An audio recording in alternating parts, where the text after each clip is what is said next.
पुढची बातमी पाहूयात। इस्रोनं आज नवा इतिहास रचलाय। इस्रोनं आजपर्यंतच्या सर्वात वजनदार बाहुबली उपग्रहाचं यशस्वी प्रक्षेपण केलंय। भारतीय नौदलासाठी हा उपग्रह सेवा देणार आहे।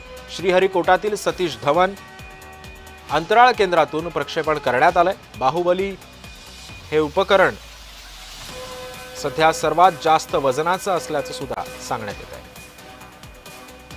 दरम्यान या उपग्रहाची खास वैशिष्ट्ये काय काय आहेत पाहूयात ग्राफिक्सच्या माध्यमातून।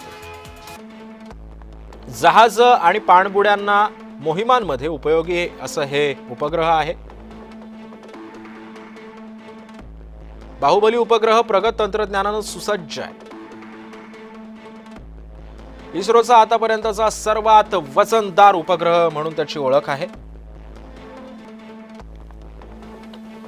4400 किलो वजनाचा सर्वात जड उपग्रह हा आहे। GSAT 7R CMS-03 असं या उपग्रहाचं नाव आहे। भारतीय नौदलासाठी सर्वात प्रगत असा संप्रेषण उपग्रह आहे। या उपग्रहामुळे नौदलाची कनेक्टिव्हिटी वाढणार आहे।